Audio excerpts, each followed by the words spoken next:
हो वहिनी, काही नहीं।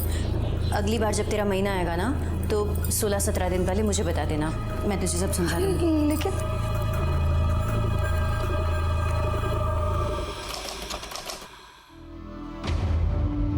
जयश्री,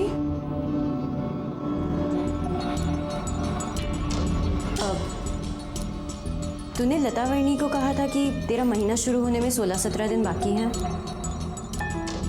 हाँ, तो आज से 6-7 दिन तुझे रोज नए कपड़े पहनने होंगे और नए गहने भी। कोई त्योहार है क्या? नहीं, कोई त्योहार तो नहीं, बस इस घर की प्रथा है। अगले 7-8 दिन संभाल लेना। आज से तेरा पहला दिन है, तो बस जल्दी से तैयार होकर बाहर आ जा, हम सब इंतजार कर रहे हैं।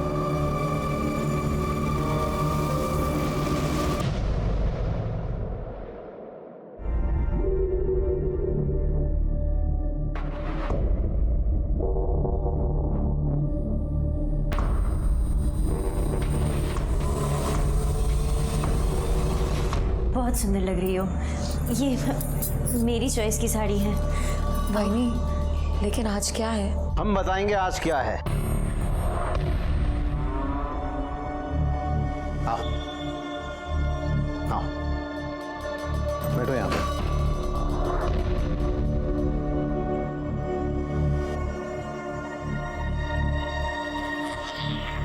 अब हम तुम्हें हमारे परिवार की प्रथा के बारे में बताने वाले हैं। ध्यान से सुनना, क्योंकि तुम्हें अब यह प्रथा निभानी है। हमारे परिवार में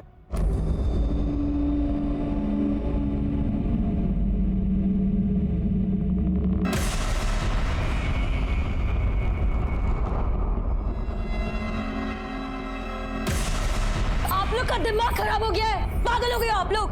आपको क्या लगता है मैं कोई अनपढ़ गवार हूं जो आपकी ये घटिया सी प्रथा मानूंगी? कभी नहीं। बाहर में जाए आप लोग और बाहर में जाए आपकी प्रथा। आप लोग टेंशन मत लीजिए, मैं जाकर उसे समझाती हूँ। जल्दी समझाओ दिला।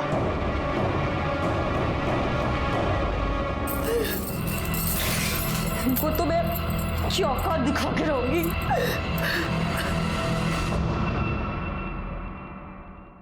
क्या बात है, तू अचानक कैसे आई?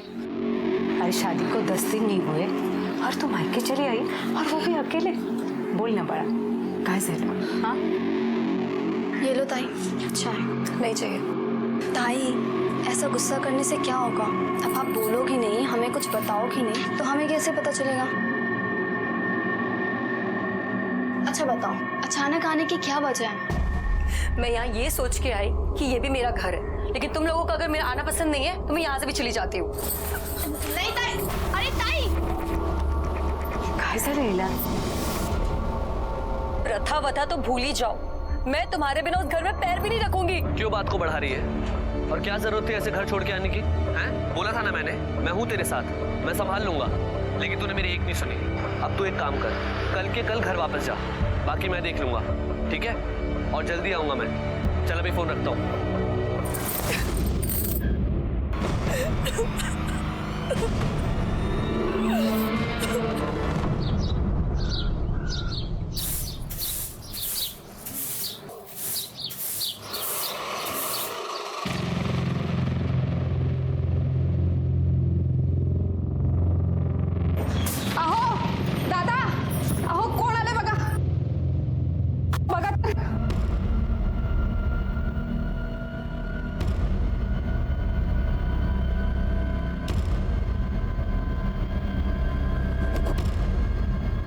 मैं यहाँ आ तो गई हूँ, लेकिन एक ही शर्त पे यहाँ रुकूंगी। हर महीने वो 7 से 8 दिन मेरी बहन रूपाली मेरे साथ यहाँ रहेगी। ये क्या बोल रही है तू?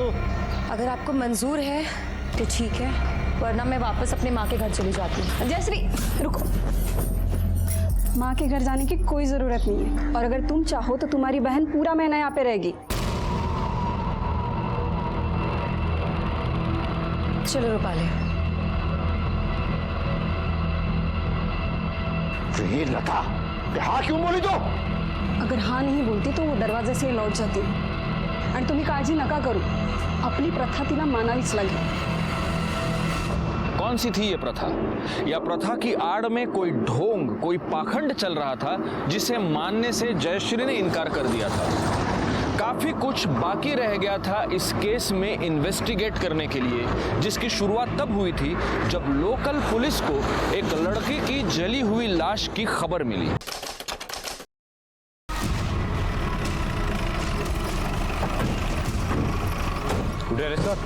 लाश उधर है. अभी वो पीछे हटिए, पीछे हो जाइए सब लोग. चला आगे, चला. सब बॉडी बुरी तरह जल चुकी है. ये भी पता चल पाना मुश्किल है कि आदमी है या औरत. जिस तरह जला है उससे लगता है कि जलाने के लिए पेट्रोल या केरोसिन यूज किया है. कंफर्म नहीं पर साड़ी का टुकड़ा वाटतोय तो पूरी तरह जलने से बच गया है. एक काम करो, ये टुकड़ा और डेड बॉडी फॉरेंसिक भेज दो और आसपास के गांव में पता करो कोई लापता है क्या. सर, खुले में जला है, इसका मतलब इसकी बू 1-8 किलोमीटर तो दूर फैली होगी. तुम लोगों ने किसी को देखा है क्या? हाँ, नहीं. गायतोंडे सर, आजूबाजूला कोणाचं घर आहे का बघा. हो सर.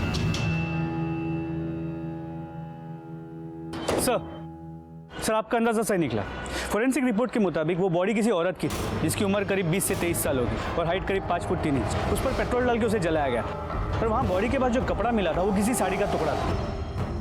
मीडिया ने इस खबर को ब्रेकिंग न्यूज के तौर पर चलाया और ये केस बहुत बड़ा हो गया. फाइनली ये केस क्राइम ब्रांच को सौंपा गया. इस केस का चार्ज मुझे मिला और मैं आईओ यानी इन्वेस्टिगेशन ऑफिसर के तौर पर वहां पहुंच गया. हाँ भाई को बोला. वो पहुंच लो, मैं जस्ट पहुंच लो. अरे चाय के लिए रुका था तब ले ली मैंने गोली बीपी की. अब तुमने पुलिस वाले से शादी की है तो भूख तो. चलो चलो मीडिया वाले सामने रखता हूँ. सर, ये केस अब क्राइम ब्रांच को सौंपा गया है. क्या अब हम उम्मीद कर सकते हैं कि इस केस में जल्द कोई निकाल आएगा या फिर जो पहले की तरह होता आया है वही चलता रहेगा? पहले क्या होता आया है, विक्टिम्स को न्याय हमेशा मिलता है, इस केस में भी मिलेगा. हेलो, राजेश यादव. यशवंत सुए. यस सर, आपके आगे का प्लान ऑफ एक्शन क्या है सर? सर कुछ तो बताइए सर. Excuse me. लड़की की मौत पेट्रोल डाल के जिंदा जलाने से हुई है, पर स्पॉट पर न कोई पेट्रोल का कैन मिला है ना बोतल. हमने गांव में भी पूछताछ की पर कुछ हाथ नहीं लगा. हाँ, एक इन्फॉर्मेशन जरूर मिली है. लाश मिलने के 4 दिन पहले एक रूपाली नाम की लड़की अपने 22 साल के बहन की मिसिंग कंप्लेंट लिखवाने हमारे बीट चौकी आई थी. सर, मुझे मेरी ताई की मिसिंग कंप्लेंट लिखवानी है. पर रूपाली से पहले जयश्री के ससुराल वाले उसकी मिसिंग कंप्लेंट कर चुके थे. तुम लोग यहाँ क्या कर रहे हो? सर, ये मेरी ताई के ससुराल वाले. सर, मुझे पूरा यकीन है, हो ना हो इन्होंने मेरी ताई के साथ कुछ तो गलत किया है. मुझे यकीन है उन्होंने मेरी ताई को गायब किया है. सर, 2 दिन पहले मैं इनके घर गई थी. इन्होंने कहा कि ताई पुणे में है जीजा जी के साथ. मैं 2 दिन से फोन लगा रही हूँ, फोन स्विच ऑफ आ रहा है और अब पता चल रहा है कि ताई पुणे में है ही नहीं. इन्होंने मिसिंग कंप्लेंट में यही सब लिखा है. झूठी रिपोर्ट लिखवाई इन्होंने. मतलब? सर, 2 दिन पहले मुझे ताई का फोन आया था. ताई बहुत रो रही थी. आपको मेरी बात पे यकीन नहीं ना? आप ये सुनिए. नरेंद्र के भाई ने मेरे साथ रेप किया. प्लीज मुझे बचा लो, प्लीज. एक बात बताओ, ये रिकॉर्डिंग सुनने के बाद नरेंद्र के भाइयों का रिएक्शन क्या था? यही कि वो उन्हें फंसाने की कोशिश कर रही है. लाश का डीएनए रूपाली और उसकी मां के डीएनए से मैच होता है, मतलब लाश तो 100% जयश्री की है. यस सर, रूपाली के बयान और रिकॉर्डिंग के बेस पे हमने इन्वेस्टिगेशन शुरू की. जयश्री ने कहा कि नरेंद्र के भाई ने उसका रेप किया, लेकिन प्रॉब्लम यह है कि नरेंद्र का एक नहीं 3 भाई है और तीनों रिपोर्ट दर्ज करने पुलिस स्टेशन गए थे. साठे जब उनके घर पूछताछ के लिए गया तो उसे पता चला कि नरेंद्र और विलास मिलिंद और मकरंद के सौतेले भाई है. नरेंद्र को छोड़ के वो तीनों ही घर पर थे. देखिए साहब, हम आपसे पहले भी कह चुके हैं कि हमें लगा जयश्री नरेंद्र के पास पूना गई है, पर जब नरेंद्र से बात हुई तो पता चला कि वो वहां भी नहीं है. जितना ढूंढना था हमने ढूंढ लिया, लेकिन नहीं मिली. तो फिर हमने बीट चौकी में कंप्लेंट लिखाई. अब आप एक बार पूछोगे तो भी यही बताएंगे और 100 बार पूछोगे तो भी यही बताएंगे. जयश्री ने रूपाली को फोन पे बोला था कि नरेंद्र के भाई ने उसका रेप किया है, और नरेंद्र के भाई तो तुम तीनों. इस बारे में क्या कहोगे? यही साहब कि वो दोनों बहनें एक नंबर की झूठी है, हमें फंसाने की कोशिश कर रही है. झूठा इल्जाम लगा रही है वो. 4 दिन पहले जयश्री ने अपनी बहन को यह बताया कि नरेंद्र के भाई ने उसका रेप किया, और जिस वक्त रेप हुआ उस वक्त इन तीनों भाइयों की मोबाइल लोकेशन घर ही थी। अच्छा, डीएनए रिपोर्ट से यह तो साबित होता है कि यह लाश जयश्री की है। अब सवाल यह पैदा होता है कि क्या जयश्री का रेप जिसने किया उसी ने उसको किडनैप करके उसका मर्डर किया, या रेप करने वाला कोई और है और मर्डर करने वाला कोई और। एक काम करो सुबह, ये चेक करो कि जिस रात जयश्री को जलाया गया उस रात इन तीनों भाइयों की मोबाइल लोकेशन क्या थी। जी। तब तक हम इस केस को शुरू से शुरू करते हैं।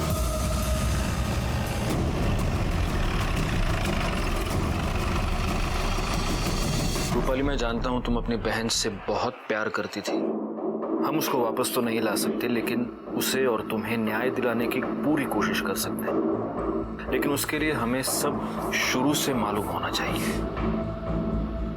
आज से 3 महीने पहले ताई की शादी हुई थी नरेंद्र जीजा जी के साथ। उसके कुछ दिन बाद ससुराल से ताई अचानक से घर वापस आ गई, और फिर जब वापस गई मुझे अपने साथ ले गई। मैं यहाँ आ तो गई हूँ, लेकिन एक ही शर्त पे यहाँ रुकूंगी। हर महीने वो 7 से 8 दिन मेरी बहन रूपाली मेरे साथ यहाँ रहेगी। फिर ताई हर महीने 8-10 दिन के लिए मुझे अपने पास रखती थी ससुराल में।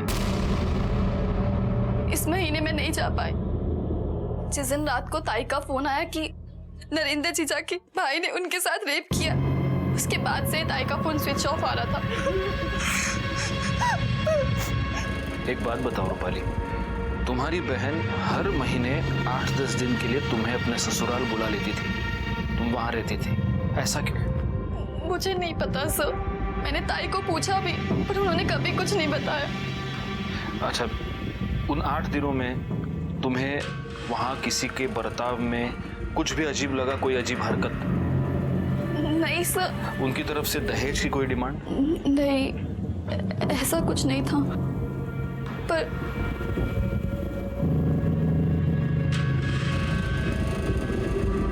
रूपाली, ऐसा कुछ भी है जो तुम मुझे बताना चाहती हो?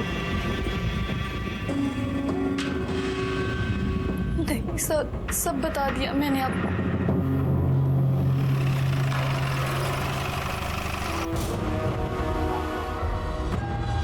तुम 4 भाई हो ना? चौथा कहाँ है? विलास?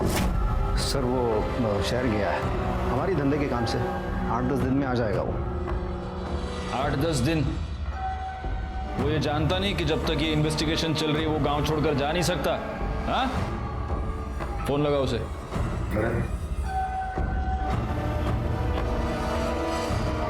हेलो, स्पीकर पे।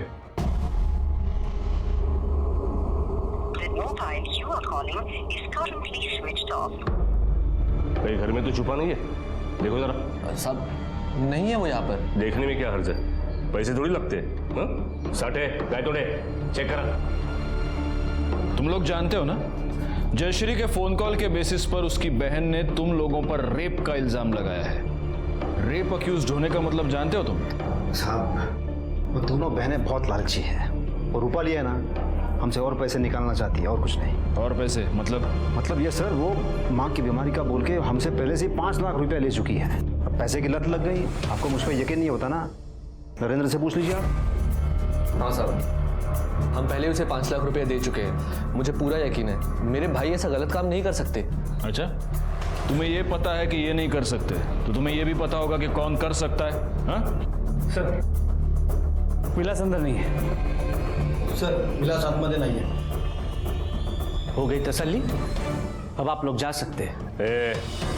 हम कब आए और कब जाए हम तय करेंगे, तुम नहीं, समझे ना? साहब मुझे अकेले में आपसे कुछ बात करनी थी, कुछ बताना है आपको। अकेले में क्यों? जो बोलना इधर बोलना। आवाज नीचे, वरना अगली बार तेरी आवाज निकलेगी नहीं, समझा? बोलो नरेंद्र, क्या बोलना है? यही साहब कि मेरे भाई निर्दोष हैं, उन्होंने कुछ नहीं किया। आपको यही मालूम करना है कि ये सब किसने किया है, तो जाके उस प्रोफेसर से पूछिए ना। प्रोफेसर कौन? जिसे जयश्री का चक्कर चल रहा था, उसका पुराना आशिक। तुम ये सब कैसे जानते हो? जयश्री ने खुद मुझे बताया था शादी से पहले कि उसका कॉलेज में किसी प्रोफेसर के साथ चक्कर चल रहा था। और चक्कर क्या साहब, सब कुछ चल रहा था। मेरे कॉलेज के प्रोफेसर सुशील नायक के साथ मेरा अफेयर था। हमारे बीच में सब कुछ हो गया था, केवल फेरे बचे थे। लेकिन अब ऐसा कुछ भी नहीं है, सब कुछ खत्म हो गया है। ये नरेंद्र और उसके फैमिली की सारी बैंक डिटेल्स निकालो। थोड़े मुझे लगता है ये दहेज का मामला है, क्योंकि जब मैंने दहेज के बारे में रूपाली से सवाल किया तो मुझे ऐसे लगा कि वो हमें कुछ बताना चाह रही है लेकिन बता नहीं पा रही है। पता करो। सर आपका अंदाजा सही था। 3 महीने पहले, मतलब नरेंद्र और जयश्री की शादी से पहले एक 5 लाख रुपए का ट्रांजैक्शन हुआ था। लेकिन सर ये मामला दहेज का नहीं बल्कि उल्टा है। मतलब ये है कि ये पैसे जयश्री की फैमिली ने नहीं बल्कि नरेंद्र की फैमिली ने जयश्री की माँ के अकाउंट में ट्रांसफर किए थे, वो भी शादी से 15 दिन पहले। ये 5 लाख की बात इन्होंने हमें बताई तो थी, लेकिन साठे सोचने की बात यह है कि शादी से 15 दिन पहले इतनी बड़ी रकम क्यों ट्रांसफर हुई? चलो भले ही माँ की बीमारी का कारण हो, और सोचने वाली बात यह है कि इतना बड़ा घर है, इतने बड़े लोग हैं, इन्होंने ऐसे घर में रिश्ता जोड़ा ही क्यों जहां इतने पैसे देने पड़े? इन्हें तो कोई भी लड़की मिल सकती थी। सर एक बात और, इस विलास के कॉल रिकॉर्ड के मुताबिक उसका फोन उसके घर में ही स्विच ऑफ हुआ था। शहर जाने वाला आदमी घर में फोन स्विच ऑफ करके शहर जाता है? नहीं, लेकिन सबसे पहले ये 5 लाख के सवाल का जवाब ढूंढना पड़ेगा।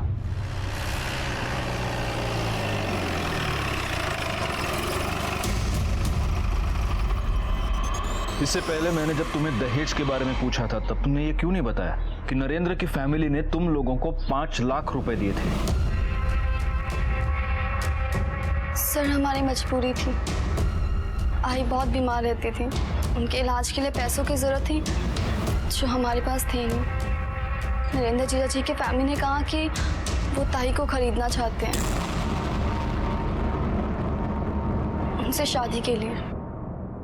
8 लाख देने की बात हुई थी, 5 लाख रुपए दिए, कहा बाकी 3 लाख रुपए बाद में देंगे। हमारे पास कोई चारा नहीं था, इसलिए ताई की शादी करवा दी। अच्छा, ये प्रोफेसर सुशील नाइक, इसका और जयश्री का क्या कनेक्शन है? है नहीं सर, था। मेरी ताई उनसे बहुत प्यार करती थी, शादी करना चाहती थी, पर प्रोफेसर सर ने उनसे शादी करने के लिए मना कर दिया क्योंकि वो पहले से ही शादीशुदा थे। ताई दुखी रहने लगी, किसी से बात नहीं करती थी। भाई ने सोचा कि अगर उनकी शादी हो जाएगी तो वो खुश रहेंगे। ये प्रोफेसर कहाँ रहता है जानती हो?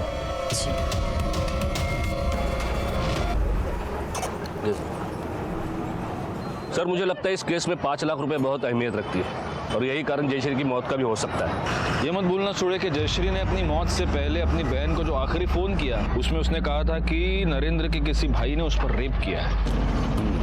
लेकिन सर तीनों भाइयों की मोबाइल की लोकेशन उनके घर की है और जयश्री की जली हुई बॉडी घर से करीब 5 किलोमीटर दूर में है। इसके अलावा रेप प्रूव करने के लिए हमारे पास उस फोन रिकॉर्डिंग के अलावा और कुछ भी नहीं है। और हम ये भी प्रूव नहीं कर सकते कि वो आवाज़ जयश्री की है, किसी और की भी हो सकती है। साला विलास फरार है, लगता है रेप करके डर के मारे भाग चुका है। उसका फोन सर्विलेंस पे डाल दो, कभी ना कभी तो ऑन करेगा।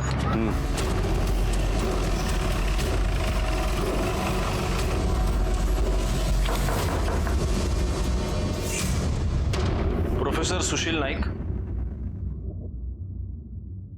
मैं ही हूँ, क्या हुआ? जयश्री शिंदे आपकी स्टूडेंट, उसके बारे में आपसे कुछ बात करनी।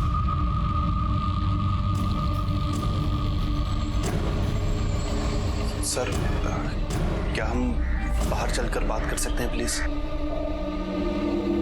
सर ऐसा कुछ अफेयर वगैरह नहीं था। हाँ, मैं और जयश्री रिलेशनशिप में थे, पर वो रिलेशनशिप जयश्री की शादी से पहले ही खत्म हो गया था। किसने खत्म किया? वो सर मैंने। क्यों?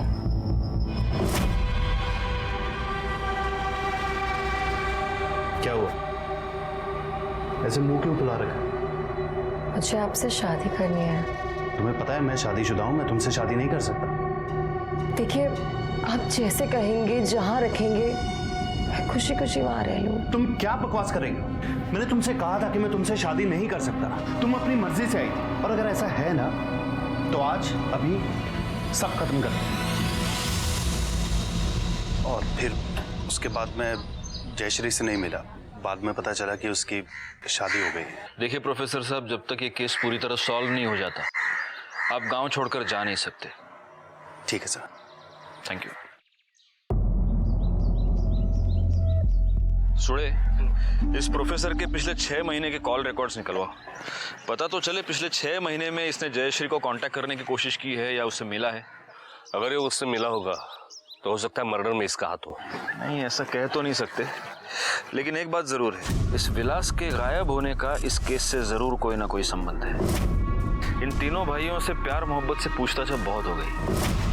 इनको पुलिस स्टेशन पे बुलाओ, अपने तरीके से पूछताछ करते हैं। तुम लोगों से मैं बार बार एक ही सवाल पूछ रहा हूं, विलास कहाँ है? किती वेळा सांगितलं, काम के सिलसिले में शहर गया है। इस बात का ध्यान रखना कि तुम कहां खड़े हो और किससे बात कर रहे हो। अब अगर आवाज ऊंची की ना तो ऐसा मारूंगा कि कान बंद हो जाएगा। और तुम लोग अगली बार जब बुलाया जाए तो विलास को साथ लेके आना। वो इस केस में प्राइम सस्पेक्ट है और तुम दोनों भी सस्पेक्ट हो, क्योंकि जयश्री ने अपनी कॉल में किसी का भी नाम नहीं लिया। उसने सिर्फ इतना कहा कि उसके पति के भाई ने उस पर रेप किया। सुड़े, जरा यांची उजळणी करून द्या। सुना वो रिकॉर्डिंग वापस इनको। ऐक रे, ऐक। नरेंद्र के भाई ने मेरे साथ रेप किया। प्लीज मुझे बचा लो, please. Rape rape rape rape कान पक चुके हैं अभी।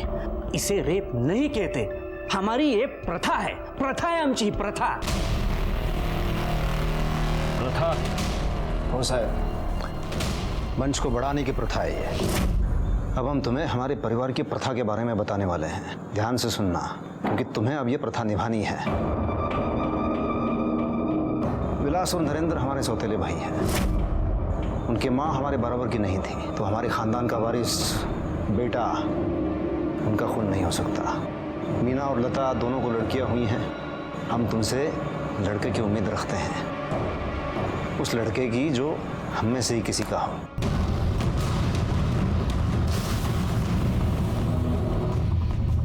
उसके बाद तुम और नरेंद्र जो चाहे पैदा कर सकते हो। आप लोग का दिमाग खराब हो गया है। बाहर में जाए आप लोग और बाहर में जाए आपकी प्रथा। जयश्री इस प्रथा के बारे में पहले से जानती थी। अगर आपको यकीन नहीं होता तो उसके पति से पूछ लो। हाँ साहब, मैंने खुद उसको बताया था इस बारे में। फिर कळलं साहेब, आप ये जो रेप कह रहे हैं वो रेप हो ही नहीं सकता। कानून की नजर में रेप ही है। आणि आता तर तुम्ही स्वतःच कबूल केलेत ते। मान्य, हमने रेप किया है, पर आप लोगों के पास सबूत क्या है? लड़की मर चुकी है सर। आप ये साबित कैसे करोगे इस रिकॉर्डिंग से? देखिए साहब, कानून तो हम भी जानते हैं। अब आपको कुछ और पूछना है या हम जाएं?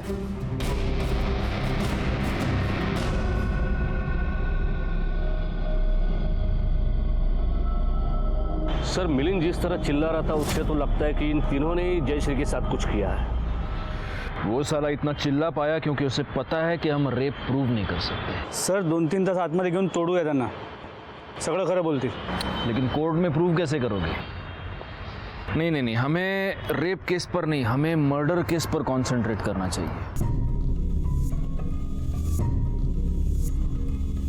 जयश्री को जिंदा जलाया गया है और जिस हालत में उसकी बॉडी मिली, 2 बूंद पेट्रोल से तो काम हुआ नहीं होगा। यह पता करना पड़ेगा कि इतना सारा पेट्रोल आया कहां से। साठ, एक काम करो, इन चारों भाइयों की फोटोग्राफ्स आसपास के जितने भी पेट्रोल पंप है वहां पर दिखाओ। इन्हीं में से कोई एक पेट्रोल लेकर आया है। हो सर। देखिए वकील साहब, हमारी समस्याएं दिन ब दिन बढ़ती जा रही है। इसके पहले कि वो हमें अरेस्ट करें, आप कोर्ट से हमारा एंटीसिपेटरी बेल करवा दो। नॉट पॉसिबल मिस्टर मकरंद, क्योंकि रेप नॉन बेलेबल ऑफेंस होता है और ऐसे केसेस में एंटीसिपेटरी बेल मिलना बहुत मुश्किल है। अरे मुश्किल क्या मुश्किल, हम कहेंगे ना कि हम हमारी प्रथा निभा रहे थे, फिर कैसे परेशान कर सकती है पुलिस हमें? बिल्कुल कर सकती है, क्योंकि रेप को हम छोड़ दें, मर्डर का क्या करेंगे? और जिसका मर्डर हुआ है वो आपके घर की बहू थी, और ऐसे केसेस में सबसे पहला शक घर के मेंबर्स पर ही जाता है। वकील साहब, मर्डर से हमारा क्या लेना देना है? उसके बारे में हमें कुछ नहीं पता। आप ये नई बात बता रहे हो? आप एक काम कीजिए, आप ये अपनी फीस ले लीजिए और हमारा काम कर दीजिए, बस उतना बहुत है। ठीक है।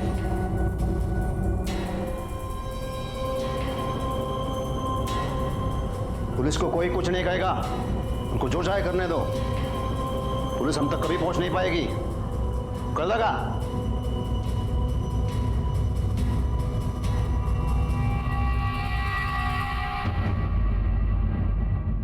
जी सर, जी sir, I am trying sir, लेकिन ये केस इतना कॉम्प्लिकेटेड है कि हमें कोई लीड नहीं मिल रही। जी सर, सबसे बड़ी प्रॉब्लम ये है कि रेप प्रूव करने के लिए विक्टिम की कॉल रिकॉर्डिंग के अलावा हमारे पास कोई प्रूफ नहीं है।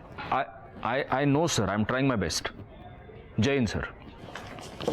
सर, प्रोफेसर सुशील के कॉल रिकॉर्ड्स, उसने हमसे झूठ बोला था। पिछले महीने में उसने जयश्री से 3 बार बात की। इसके अलावा जिस वक्त और जहां पे जयश्री को जलाया गया था, इसकी मोबाइल की लोकेशन उसी एरिया की। प्लस इसके पास बाइक भी है, मतलब पेट्रोल पंप से पेट्रोल लेने का बहाना भी है इसके पास। इस प्रोफेसर को उठाओ साठे।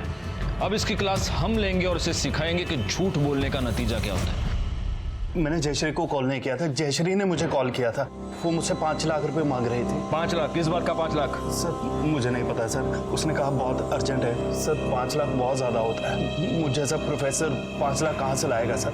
सर मैंने मना कर दिया। उसके बाद भी उसका कई बार कॉल आया, पर मैं पैसे नहीं दे पाया। सही बात है, जयश्री तुझे ब्लैकमेल कर रही थी। उसने तुझे धमकी दी थी कि अगर तूने उसे 5 लाख रुपए नहीं दिए तो वो तुम दोनों के रिलेशनशिप के बारे में तेरी बीवी को बता देगी। तेरे पास 5 लाख रुपए थे नहीं और इसलिए तूने उसका मर्डर कर दिया। नहीं सर, ऐसा बिल्कुल भी नहीं है सर। ऐसा ही हुआ है, और इसीलिए क्राइम के वक्त तू वहां पर मौजूद था। झूठ मत बोलना, क्योंकि तेरे कॉल रिकॉर्ड्स सब सच बता रहे हैं। सर मैं वहाँ मैं जयश्री के बुलाने पर ही गया था। उसका कॉल आया था मुझे किसी पीसीओ नंबर से।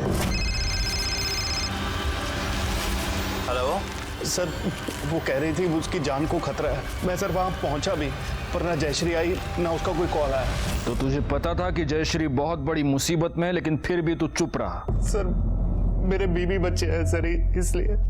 कहीं ऐसा तो नहीं है कि जयश्री मकरंद और मिलिंद के 5 लाख रुपए वापस करना चाहती थी और इसी बात का फायदा उठाने की कोशिश इस प्रोफेसर ने की?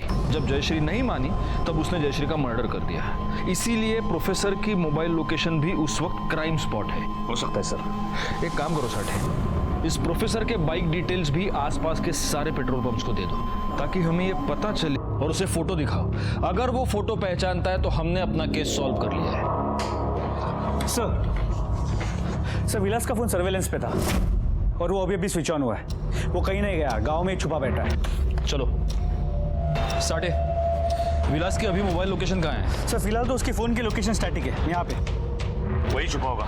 चलिए सर, मारे गाड़ी काट।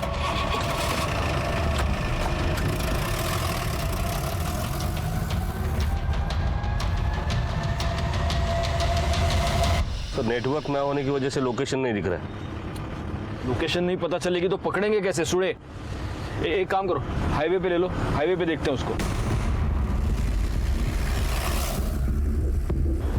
नेटवर्क आ रहा है सर। हाँ, लोकेशन दिखाई दे रहा है। यहाँ से हाईवे से 500 मीटर दूर पर एक जंगल है, वहाँ का लोकेशन दिखाई दे रहा है। सर मोबाइल की मूवमेंट रुक गई है फिर से। तो वहाँ ले लो। चलो गाइड करो साठे। आगे से लेफ्ट लेना।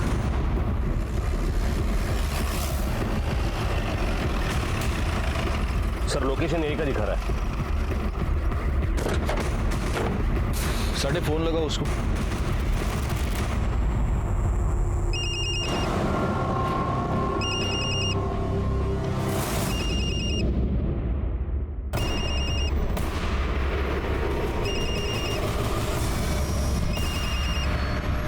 फोन पॉकेट में है। बैठ दो। इसे हमें जिंदा पकड़ना था। मुझे लगता है जयश्री का रेप इसी ने किया था और अब पकड़े जाने के डर से सुसाइड कर लिया। लेकिन इसकी बॉडी ठंडी पड़ चुकी है और इसका फोन अभी 15 मिनट पहले तक हमको यहाँ घुमा रहा था। खून भी सूख चुका है। अगर इसको सुसाइड ही करना था तो यहाँ क्यों आया? जहाँ छुप कर बैठा था वहीं सुसाइड कर लेता। चीजें मैच नहीं हो रही। एक काम करो, ये चाकू फिंगरप्रिंट्स के लिए भेज दो और इसकी बॉडी पोस्टमार्टम के लिए भेज दो। इसका टाइम ऑफ डेथ पता चलना बहुत जरूरी है। सर फैमिली को इन्फॉर्म कर दे। हाँ, घर वालों को इन्फॉर्म कर दो और पोस्टमार्टम के बाद इसकी बॉडी घर भेज दो। हम भी चलेंगे, जरा देखते तो हैं इसकी मौत का इसके भाइयों को कितना दुख हुआ है। शांत रहा मीना। साहब, ये मीना को तो अभी यकीन नहीं हो रहा है विलास ऐसा कुछ कर सकता है। बहुत बुरा सदमा लगा है इसे। ए मीना, संभाल जरा अपने आप को। जिसे जाना था वो चला गया। लता समझो जरा तेरा सांग। दादा, मुझे तो लगता है जब हम घर पर नहीं होंगे ना, तब विलास ने जयश्री का रेप किया होगा, फिर उसे मार दिया होगा। हाँ बोलो। हाँ ठीक है, ठीक है, हम लोग पहुंचते हैं। ओके सर, विलास की पीएम रिपोर्ट के मुताबिक विलास की मौत हाथ की नस काटने से हुई। पर ताज्जुब की बात यह है कि विलास के मौत का समय हमारे वहां पहुंचने से 6 घंटे पहले का है। मतलब विलास मर चुका था पर उसका फोन घूम रहा था और हमें भी घुमा रहा था।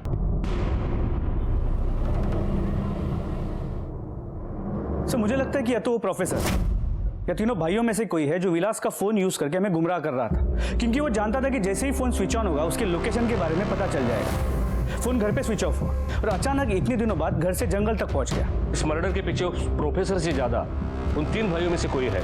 नरेंद्र के पास तो मोटिव भी है।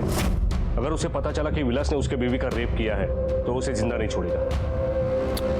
नहीं, लेकिन नरेंद्र इस प्रथा के बारे में पहले से ही जानता था, तो वो अपने सगे भाई को क्यों मारेगा? अच्छा, ये जयश्री ऐसी लड़की है जिसने इस वाहियात प्रथा को मानने से मना कर दिया। बाहर में जाए आप लोग और बाहर में जाए प्रथा। एक मिनट। यूरेका, अगर ये इन लोगों की प्रथा है तो जयश्री से पहले विलास की बीवी मीना, वो भी तो इस प्रथा का शिकार रही होगी।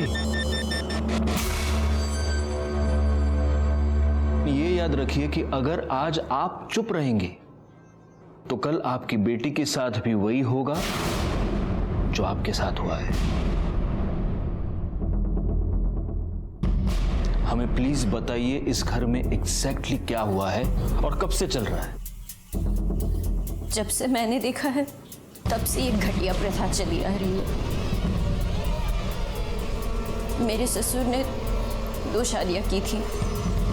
मिलिंद और मकरंद उस ऊंची जात वाली माँ के बच्चे हैं। विलास और नरेंद्र की माँ बराबरी की जात की नहीं है, इसलिए भाई होने के बावजूद उन दोनों की इस घर में नौकरों वाली हालत है। जब मिलिंद और मकरंद अपनी बीवियों से बेटा पैदा नहीं कर पाए तो उन्होंने विलास और नरेंद्र को समझाया कि वो ऊंची जात की लड़कियों से शादी करें ताकि ये दोनों उनसे अपना बेटा पैदा कर सके और अपना वंश आगे बढ़ा सके। इसी वजह से उन्होंने पहले मुझे खरीदा, फिर विलास से मेरी शादी करवाई और फिर इन दोनों भाइयों ने मेरे साथ जबरदस्ती की।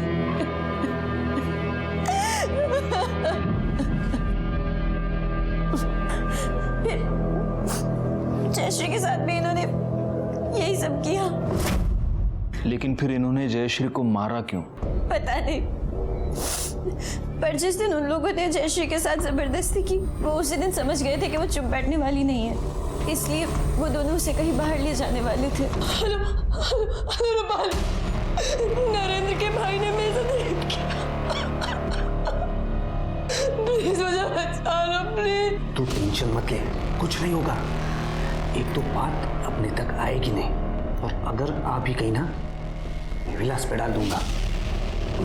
जब आप लोगों ने ज्यादा पूछताछ की तो मैंने ही विलास से कहा कि जाकर कहीं छुप जाए, वरना उसके भाई उसे ही झूठे केस में फंसा देंगे। तो उसने मेरी बात मानी और वो गांव में ही कहीं जाकर छुप गए। फिर ये बात उनको कैसे पता चली? मतलब ब्लैकमेल करूंगी। मैंने उन्हें सब बता दिया। मतलब माजी चुका है, पर मैं क्या करूं सर, मेरी बेटी की जिंदगी का सवाल था। क्या आप बता सकती हैं वो जयश्री को कहाँ ले गए? वो तो नहीं पता, लेकिन 2 दिन बाद वो दोनों रात को नशे में धुत घर आए और उनके हाथ में एक पेट्रोल की खाली कैन थी। मीनाती, वो कैन अब कहाँ है? वो घर के पीछे जो कचरा पड़ा रहता है वहीं पर है।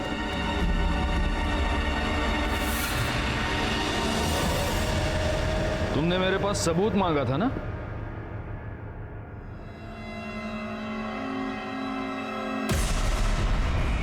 ये है सबूत। ये वो कैन है जिसमें जयश्री को जलाने के लिए पेट्रोल भरा गया था। इस कैन पर तुम दोनों के उंगलियों के निशान हैं। जिस पेट्रोल पंप से तुमने ये कैन भरा, वहां काम करने वाले बंदे ने तुमको पहचान लिया है। और ये पेट्रोल खरीदने के लिए तुमने जो क्रेडिट कार्ड इस्तेमाल किया, उसके डिटेल्स हमारे पास है। अब 1 बाय 1 सब कुछ बता दो कि जयश्री को कैसे मारा, उसके बाद विलास को कैसे मारा। बताओ। नहीं बताओगे? गायतोंडे! सर,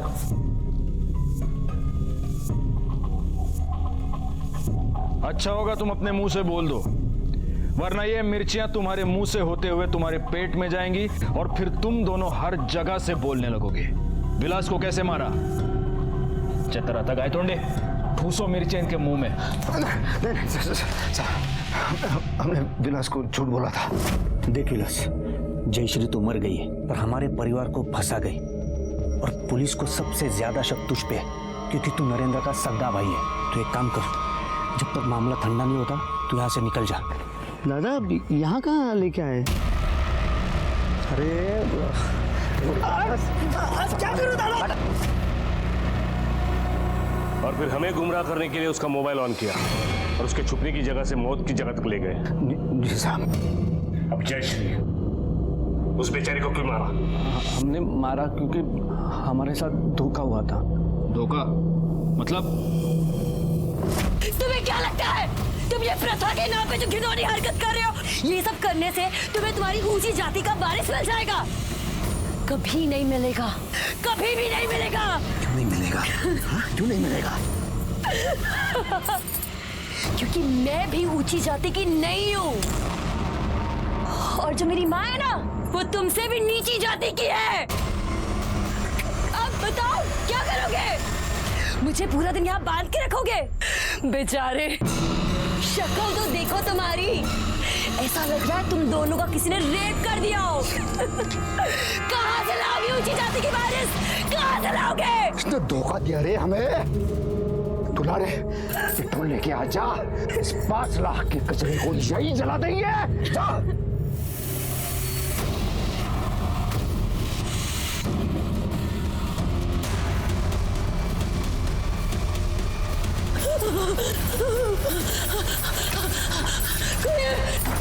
कोई है?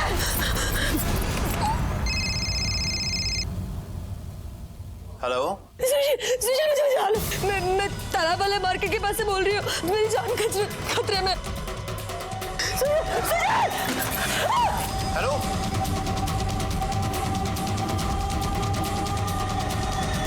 बड़ी प्रथा निभानी थी ना तुम लोगों को। कानून की भी एक प्रथा होती है, फांसी, और तुम दोनों को फांसी तक पहुंचाना अब हमारी जिम्मेदारी है।